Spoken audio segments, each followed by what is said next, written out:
Terima kasih untuk Anda yang masih bergabung bersama kami dalam Berita Bali hari ini. Untuk Anda yang baru bergabung, kembali kami sajikan 3 berita utama Berita Bali hari ini.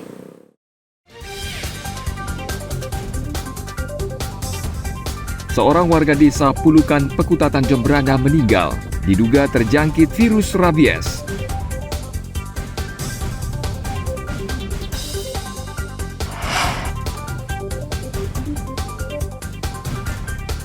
Polisi tangkap pemilik sewa mobil di Badung menggunakan transaksi mata uang kripto yang masih dilarang oleh pemerintah.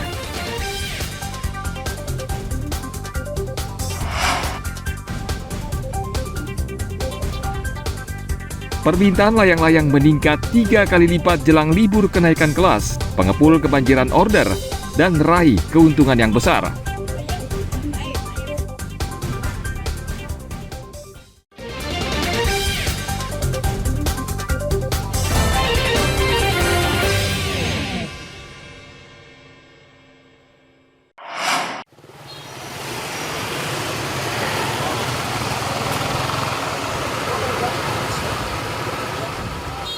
Perempuan berkewarganegaraan Denmark yang memamerkan kemaluan dalam video yang sempat viral telah ditetapkan menjadi tersangka melanggar undang-undang pornografi. Kini wanita berusia 50 tahun berinisial CAP telah ditahan jajaran Satreskrim Polresta Denpasar. Polisi yang memeriksa pelaku telah memastikan bahwa ia telah melanggar Undang-Undang RI Nomor 44 Tahun 2008 Pasal 36 tentang pornografi. Rekan prianya berinisial CM tidak terbukti bersalah dan dibebaskan oleh petugas. Untuk sementara kita amankan dan kita kenakan yaitu Undang-Undang 44 tahun 2008 tentang pornografi, yaitu kenakan pasal 36 dengan ancaman hukuman 10 tahun dan denda sebesar maksimal 5 miliar. Mungkin itu yang saya sampaikan rekan-rekan sekalian perkembangan terkait dengan kejadian yang ada di Seminyak atau di Jalan Kayu Aya, Desa Seminyak, Kota Badung. Untuk yang sementara ini si perempuan, karena yang laki-laki pada saat itu menutupkan alat kami atau menyampaikan jangan melakukan itu. Sementara yang laki-laki sebagai saksi dan yang perempuan CAP sebagai tersangka. Dalam keterangannya pada polisi, aksi pamer kelamin bule dilakukan di depan Indigo Kids, Jalan Kayu Aya Seminyak, Kuta Selatan, Badung. Saat itu mereka tengah menceritakan pada warga tentang prostitusi di Thailand. CAP seakan memperagakan kondisi prostitusi yang ada di sana dan direkam oleh seorang warga. Hingga saat ini, polisi masih mencari keberadaan perekam video dan yang memviralkannya di media sosial. Di Polresta Denpasar kan undang-undang pornografi yang digunakan. Kemudian untuk yang kita akan koordinasi dengan Polresta karena Polresta juga bisa menggunakan undang-undang ITE tersebut. Kita akan koordinasi dulu biar tidak nanti di undang-undang kita itu kalau double tidak bisa nepis ya. Kalau satu di Polresta saja. Biasanya Polresta itu menggunakan pasal undang-undang pornografi mungkin nanti dan ataunya undang-undang ITE. Kita akan koordinasi dulu. Artinya yang pengupload akan dicari atau yang pengupload akan dicari karena ini kan beritanya diteruskan sudah ratusan, jadi kita harus mengurut satu-satu itu hambatan-hambatannya dari si A sampai si Z itu hambatan. Kita akan cross check dulu, belum nanti itu menggunakan akun yang fake akun lah atau dan sebagainya atau memang dari grup seperti itu. Sebelumnya, petugas imigrasi mengamankan 2 warga Denmark, CAP dan CM, setelah beredar video tidak senonoh yang dilakukan oleh tersangka CAP saat berada di kawasan Jalan Kayu Aya Seminyak, Badung pada Desember tahun lalu. Petugas menemukan adanya dugaan pelanggaran pidana yang dilakukan oleh warga asing tersebut. Sang bule kini menghadapi ancaman pidana maksimal 10 tahun penjara dan denda paling banyak 5 miliar rupiah. Tim Liputan melaporkan dari Kota Denpasar.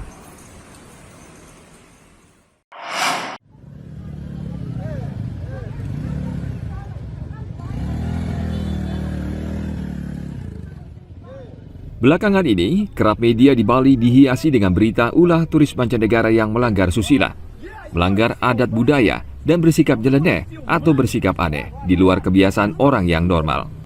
Ada turis asing yang memperlihatkan kemaluan, ada yang melakukan aksi telanjang bulat di pertunjukan tari, dan kerap terjadi bule marah-marah dan berbuat onar setelah minum dan mabuk-mabukan.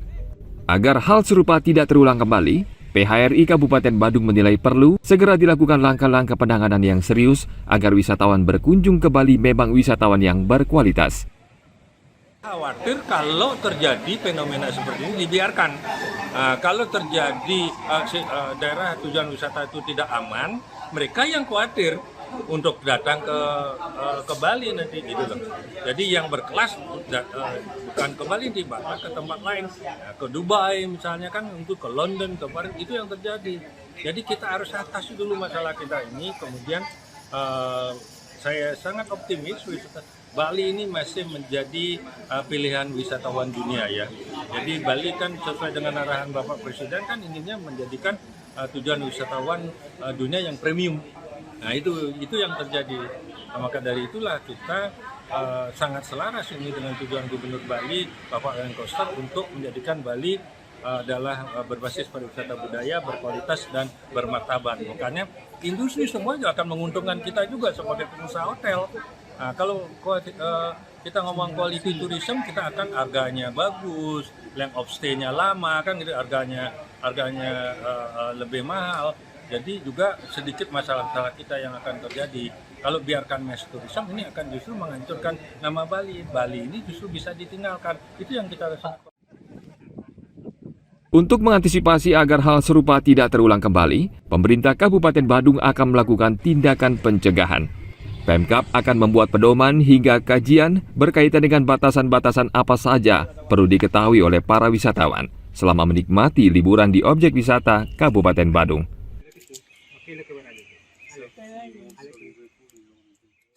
Pada prinsip dalam rangka untuk mengantisipasi sekaligus mencegah agar tidak muncul lagi kejadian seperti kemarin, ada wisatawan yang boleh dibilang melakukan penampilan yang agak di luar pesan kita.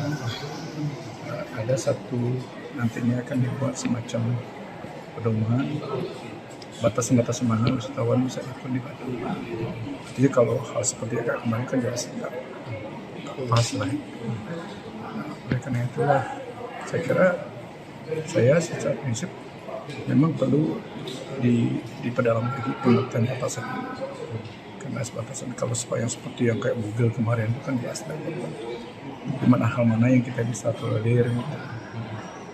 Ini memang perlu ada kajian komprehensif dari semua stakeholder pariwisata kita. Karena bagaimanapun juga kita kan tidak mau, walaupun kita sebagai daerah pariwisata, destinasi pariwisata yang mengharapkan kunjungan wisatawan, tapi kan tidak boleh. Pemerintah Kabupaten Badung dan Pemprov Bali menyatakan regulasi dan peraturan yang ada di Bali wajib diikuti oleh semua orang, termasuk turis asing. Bali memang mengandalkan sektor pariwisata untuk pendapatan asli daerah, tetapi para turis yang datang ke Bali wajib menghormati dan mengikuti semua aturan dan tradisi yang ada di Bali. Anak Agung Gede Agung melaporkan dari Kabupaten Badung.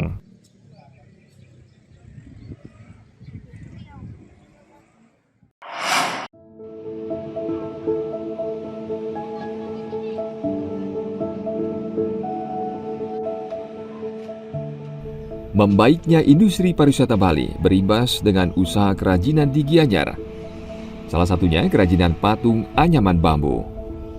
2 buah patung anyaman bambu berukuran raksasa untuk dekorasi Festival Jatiluwih Tabanan menjadi bukti bergairahnya usaha ini. Awal pemanfaatan anyaman bambu sebagai media patung muncul di wilayah Tampak Siring Gianyar. Tahun 2018, pembuatan patung berbahan baku utama anyaman bambu oleh seniman Tampak Siring banyak diminati, terutama untuk memperindah dekorasi ruangan terbuka. Permintaan datang dari berbagai daerah, bahkan pesanan sempat datang dari Timur Tengah. Keunikan patung anyaman bambu ini menjadikannya sebagai ikon tetap dalam pelaksanaan Festival Jatiluwih di Tabanan. Selain dinilai khas dan alami, pemanfaatan bambu juga menunjukkan Jatiluwih dengan potensi pohon bambunya. Kini dua patung berwujud Dewi Sri dan Dewi Sri rambut sedada dengan tinggi sekitar 5 meter sedang dalam tahap penyelesaian. Patung ini akan dipajang pada Festival Jatilui pada tanggal 16 hingga 18 Juni 2023. Saya mengawalnya dari tahun 2018 dan setelah berlangsung sekian lama lumayan sih untuk respon, ada yang masyarakat, respon dari klien-klien yang di luar maupun dalam negeri itu cukup besar. Pas setelah COVID dan kita udah mengawali lagi dengan event-event, dengan banyak-banyak acara, dan kita ada untuk bangunan, untuk festivalnya sudah mulai. Musimnya musim ngaben, jadi keperluan orang untuk bambunya banyak, untuk anyam-anyam yang besar-besar lebih banyak, jadinya agak susah, berkurang lah, kita lebih jadinya ya karena di gedeg itu jadinya, dan semua yang bikin gedeg, bikin untuk anyam itu bikin bedeg, dan kebetulan mau acara ngaben. Pembuatan patung anyaman bambu berwujud Dewi Sri dan Dewi Sri rambut sedada ini melibatkan 5 orang seniman. Pekerjaannya memakan waktu sekitar 1 bulan. Tim Liputan melaporkan dari Kabupaten Gianyar.